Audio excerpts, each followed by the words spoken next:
અને રામજી 14 વર્ષ માટે પોતાની વન યાત્રાનો પ્રારંભ કરે છે.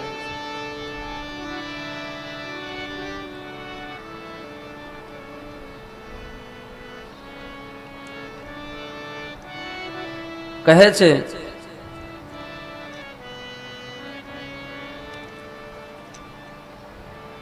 રામજીએ વલ્કલ વસ્ત્ર પહેરેલા છે, પોતાની જટાને બાંધી છે, તપસ્વી જેવો વેશ ધારણ કર્યો છે.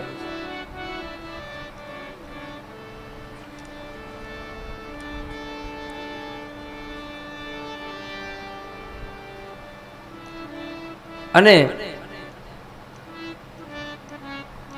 જ્યારે રામજી વનમાં ગયા એટલે વનમાં આગળ જતા જતા જેટલા પણ ગામ આવ્યા, જેટલા નગર આવ્યા, બધા જ ગામના લોકો, નગરના લોકો રામ દર્શન કરવા માટે આવવા લાગ્યા છે.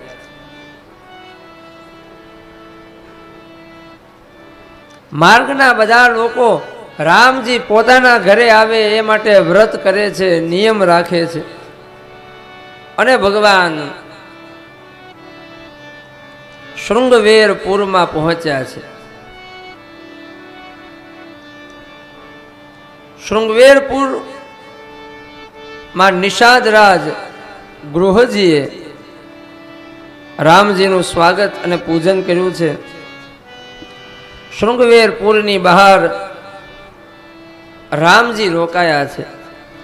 રામજીએ કહ્યું કે મારી માએ વચન માંગ્યું છે મારા પિતા પાસે કે તાપસ વેશ વિશેષ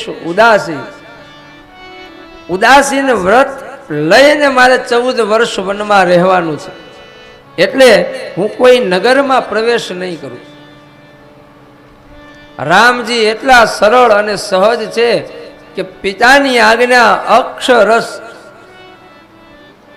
પાલન કરી છે. એટલે શૃંગવેરપુરની બહાર રોકાયા છે. અશોક વૃક્ષની નીચે વિશ્રામ કર્યો છે. એ વનમાં રહેવા વાળા અનેક ભીલ લોકો રામજીને મળવા માટે આવ્યા છે. રાત્રિનો સમય થયો. લક્ષ્મણજી અને નિષાદ રાજગૃહ એ સીતા અને રામ સૂઈ રહ્યા છે એનો ચોકી પહેરો કરે છે. અને લક્ષ્મણ અને નિષાદ રાજની વચ્ચે એક સુંદર સત્સંગ થયો છે. દાબડાની પથારી ઉપર સીતા અને રામ સૂતા છે. આ સીતારામને સૂતેલા જોઈ નિષાદ રાજની આંખમાં આંસુ છે કે રાજમહેલમાં રહેવા વાળા રાજકુમાર આ દાબડાની પથારી ઉપર સૂતા. આ 14 વર્ષ રામજી કઈ રીતે પસાર કરશે? કઈ આ વચન માંગતા પહેલા એની જીભ તૂટી કેમ ન ગઈ?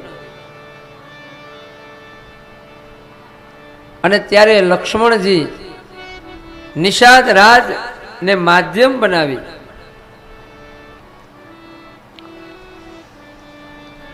અને એક સુંદર બોધ આપે છે. આ બોધને લક્ષ્મણ ગીતા કહે છે. કહે કે નિષાદ રાજ, આમાં કઈનો કોઈ દોષ નથી. હોય અહીં સોઈ જો રામ રચી રાખા. રામજીએ જે રચના કરેલી છે એ જ પ્રમાણે થાય છે. નિજ ઈચ્છા નિર્મિત તનું માયા ગુણ ગોપાર. આ તો ભગવાનની માયા છે, આ ભગવાનની લીલા છે. અરે ભગવાનને કોણ વનવાસ આપી શકે? ભગવાને સ્વયં વનવાસ સ્વીકાર્યો છે. ભગવાને લીલા કરી રહ્યા છે. ભગવાન પોતાની ઈચ્છાથી માનવ અવતાર ધારણ કરીને આવ્યા છે. ભગવાન પોતાની ઈચ્છાથી અયોધ્યામાં આવ્યા. ભગવાન પોતાની ઈચ્છાથી આ વનમાં આવ્યા છે. ભગવાન કર્તુમ અકર્તુમ યથા કર્તુમ અન્યથા કર્તુમ છે.